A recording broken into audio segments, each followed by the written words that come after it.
ternyata diinfokan aku sama Pengadilan Agama Jakarta Selatan ternyata gugur gitu. Ya udah bagaimana, berarti kembali lagi gitu seperti semula, cuma ya secara komitmen hati ya kan udah masing-masing, tapi secara negara dan secara agama ya dikembalikan lagi, maksudnya digugurkan gitu loh. Karena walaupun sudah putus tapi aku belum dikartalak itu. Nah justru itu menegaskan bahwa keterikatan kita masih ada hubungan suami istri gitu, itu memperkuat.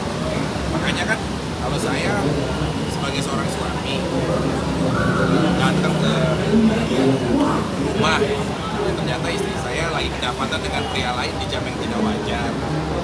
Terus kalau saya ya dalam arti menegurnya, kalau saya menegurnya atau apapun atau mungkin dengan hal apapun, apresiasi rasa emosi saya itu adalah sebuah kesalahan, yang saya ingin tanyakan malah ke Departemen Agama. Pak, berarti buku nikah saya nih, saya memiliki buku nikah yang terikat sebagai suami istri, ini ternodai dan tidak dilindungi undang-undang, Pak. Masa saya udah sertifikat sebagai suami istri, bisa saya misalkan melakukan ada hal yang kurang berkenan atau nyaman di hati saya, terus saya lakukan itu, misalkan kayak gitu, terus kok jadi saya bersalah? Terus buat apa dong ini adanya buku nikah? Berarti saya tidak dilindungi oleh pernikahan dong.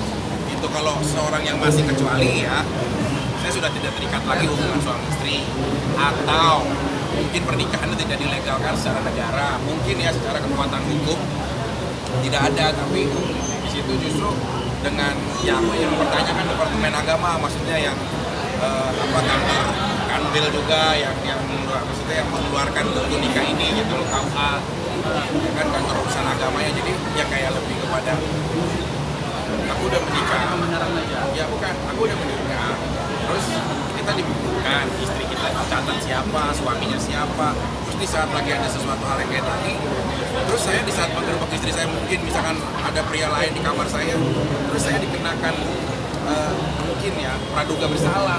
Nah berarti buku nikah saya tidak memiliki kekuatan hukum dong, Pak. Buat apa saya nikah? Gitu. Saya lebih ke situ tadi. Ya kan kemarin itu saya udah berjalan prosesnya. Cuma kebetulan memang belum melakukan benar. Yaitu yang lebih tahu berarti tinggal saya aja. Ini kalian kan media tuh punya sesuatu harus dengan fakta. Ada hak jawab, ada orang yang tanya, ada saat diwawancarai, terus juga segala waktunya. Nggak bisa kayak gini nih, Pacific Place punya saya bisa dong begitu. Ini semua satu hamparan nih, SCBD, ini punya nenek saya nih. Nggak bisa, apa pembuktiannya? Ya kamu buktikan dengan kepemilikan. Apa gitu, maksud aku kalau ada, kita nggak usah bias dulu deh ke yang mana, fokus aja ke perkara ini. Aku aja saat aku ditegaskan sebagai tersangka, ya aku hadapi semuanya. Bingung ya, maksudnya kan saya suami, saya dengan istri saya, terus bukannya nggak ada di kamar saya ada pria itu di jam 2 pagi, jam yang gak wajar. Saya tanya ke RT, dia nggak ada tamu lapor 1 kali 24 jam, nggak tahu saudara bukan orang lain apa-apa, terus ada di situ, terus saya gerbek, saya bersalah. Nah itu jadi saya lebih mengkaji diri gitu. Padahal gini, hukum positif itu di negara kita norma yang paling tertinggi kan norma aturan. Kalau menurut saya, mungkin sebagai seorang muslim, mungkin teman-teman yang berkeyakinan lain pun agamanya pasti akan berpendapat kalau itu suatu hal yang salah.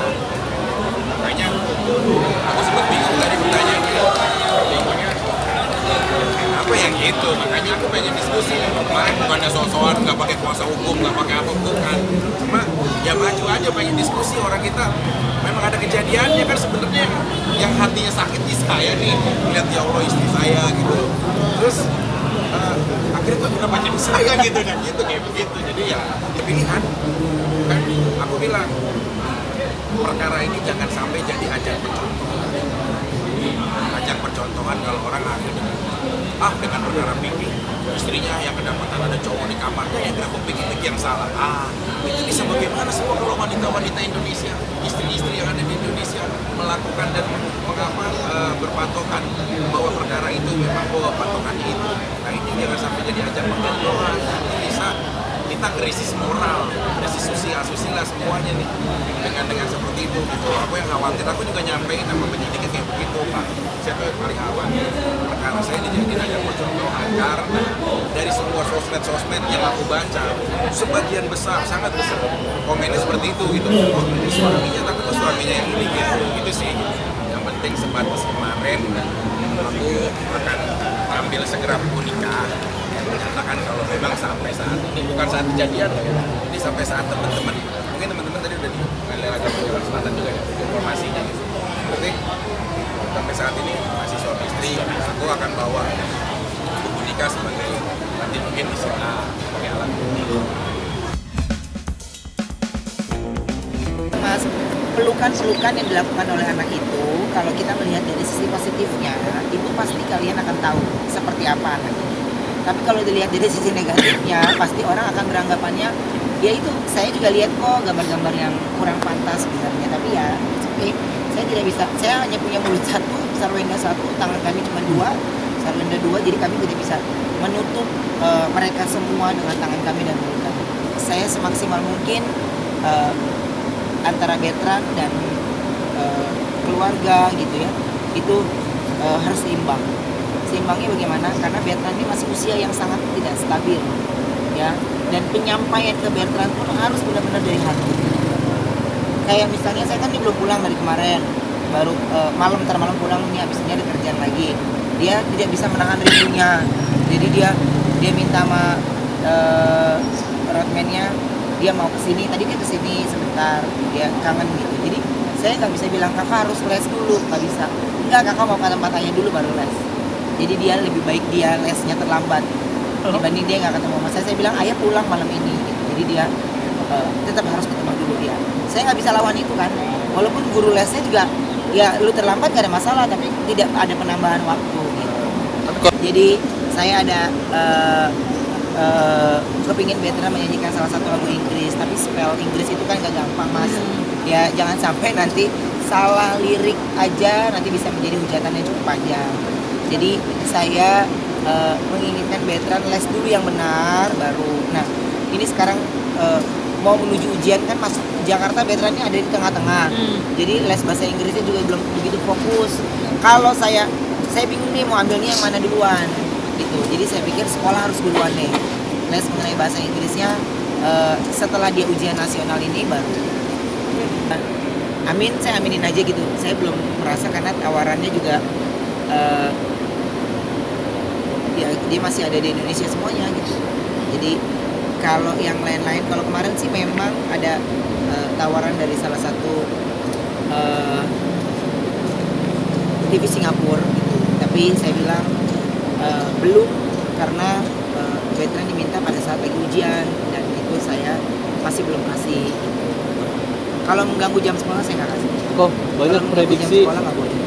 Ada, iya, barang mah pasti ada. Justru bahkan saya ada satu pekerjaan baru yang saya meminta salah satu stasiun TV harus saya mau bawa anak saya karena itu program punya pesan bagus sekali gitu. Jadi saya pengen ngajak Bertrand untuk tahu ada orang yang masih kurang beruntung. Mau pakai prediksi gue mau ini dia mungkin dia udah dengar juga omongan gue kali ya, karena jadwalnya Bertrand 2020 sama Sarwenda udah full, jadi kayaknya udah copy paste aja kayaknya mereka itu gitu. Tapi coba kalau gue tembak tanya lagi dia belum tentu jawab. Jadi sendiri aja, jangan jadi diri masyarakat. Kalau kita mau menjadi diri orang lain, kita mau menjadi diri orang lain seperti apa yang orang lain mau, itu pasti akan terbebani. Kalau gue main santai aja, yang penting peluru-peluru untuk karyanya Bertrand sudah gue siapkan dengan mantap gitu. Dan itu kan, itu yang saya bilang mas, menyiapkan atau menjadi konseptor itu tidak semudah apa yang dipikirkan. Nah, menghasilkan karya itu yang paling susah. Jangan sampai karya tertimbun pemberitaannya dengan sebuah pemberitaan negatif gitu. Untungnya semua pekerjaan saya kan semuanya fokusnya ke presenter, jadinya membagi waktunya juga tidak susah. Bagaimana membagi waktu dengan anak sudah pasti bisa, karena kalau untungnya saya masih bisa sudah bisa meminta, saya hanya bisa jam segini sampai jam segini aja ya, karena jam segini udah waktunya saya harus di rumah karena ada beberapa PR yang tidak bisa Sarwenda mengerjakan sendiri, harus dibagi gitu. Jadi harus dari saya yang apa istilahnya tem jamnya sih gitu. Kalau saya sih nggak tahu ya, saya masih dipercaya sama Tuhan untuk bawain acara, masih ada di TV ya, sekalipun naik turunnya itu tidak hanya saya sendiri yang ngalamin, tapi disaksikan oleh banyak orang. Nah, saya nggak ngerti tolak ukur orang naiknya itu seperti apa gitu, karena saya juga masih banyak menemukan kesulitan untuk jam anak-anak khususnya gitu ya, jam anak-anak, dan memang ya kalau dibilang naik ya saya anggapnya itu doa aja lah. Ya bingung kalau saya ngomong, kesannya saya berkomentar tentang diri saya sendiri sih, agak kurang fair. Tapi kalau saya lebih bersyukur aja sih dengan apa yang saya sudah dapatkan gitu. Yang tidak saya dapatkan juga saya lebih bersyukur lagi gitu. Jadi saya harus bisa capai di tahun depan. Ya harapan saya mudah-mudahan yang tidak baik di tahun 2019 saya buang jauh-jauh. Tahun 2020 saya bisa lebih lega lagi lah nafasnya, lebih senang lagi, nggak deg-degan setiap hari, dan kepingin bahagia bersama keluarga itu. Ya. Verifikasi. Sampai saat ini belum ada surat panggilan kepada klien kami datang. Kami pun sudah 2 kali datangi Polda Metro, belum ada surat panggilan yang secara resmi. Kalau ada panggilan itu pas ada hari apa, tanggal berapa, belum datang kan? Pertanyaannya kan belum ada surat panggilan. Nah kita tunggu kalau ada surat panggilan sebagai warga negara taat hukum, ya kita datang ke pihak, ya kan? Ya namanya pihak sebelah menyatakan bahwa Gatan ini melakukan pemukulan dan lain sebagainya. Oke, sudah jadi tersangka kan? Sudah tersangka. Mas polisi sudah memiliki alat bukti yang cukup. Tetapi di dalam hukum, Mas, tersangka itu masih praduga, masih belum tersalah orang yang disalahkan. Belum ada putusan pengadilan gitu loh. Semua nanti ada klarifikasinya dari pihak Gatan sebagai pihak tersangka. Kenapa sih masalahnya? Pasti ada sesuatu kan. Masa orang duduk tiba-tiba ditempelin kan tidak mungkin. Pasti ada sebab akibatnya. Makanya saya hanya ingatkan saja, kalau yang korban itu sudah melapor ya ikuti aja prosesnya. Tidak usah roco kemana-mana lah. Ini menyelesaikan masalah ini untuk mau supaya ada perdamaian. Tapi kalau memang sampai hari Jumat kita banyak etikat bagi kita dilakukan, kita juga sudah melayangkan laporan. Sudah beberapa laporan kita juga siapin. Jadi nanti hari Jumat kita buka semuanya. Rencana sudah dilaporkan. Oke. Ada kurang lebih 3 laporan. Nanti kita lihat lah. Apa saja Bang? Ya nanti kita buka pas hari Jumat. Nah, namanya pengacara wajar lah. Saya juga sampaikan kepada rekan saya Henry ya. Kemarin dia kan seolah-olah tidak percaya kita punya surat kuasa. Kita ini advokat. Ketika menangani perkara, yang pertama kita harus dapat adalah surat kuasa. Ya, dan juga surat kuasa dalam undang advokat tidak perlu disebarluaskan kepada masyarakat, kepada siapa. Itu kan hubungan saya sama klien saya.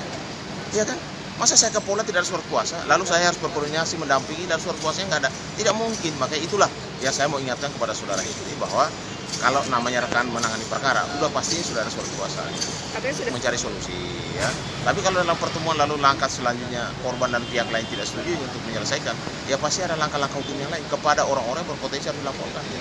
Keluarga kan sudah mewakili lah kan. Otomatis kalau misalnya saling ketemu, saling maaf-maafan itu namanya manusiawi, orang timur ya biasa lah. Ya, namanya itu miskomunikasi, tidak ada yang namanya orang mukul orang, tidak ada persoalan awal, pasti ada sesuatu.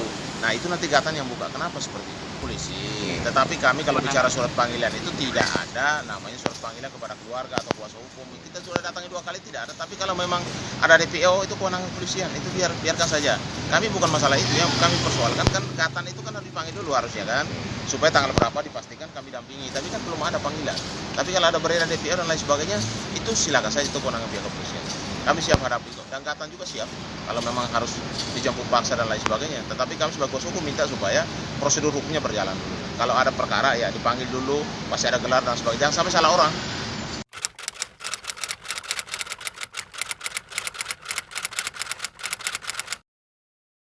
Jadi jangan lupa untuk subscribe Cumi Cumi. Ditekan ya tombol lonceng merahnya.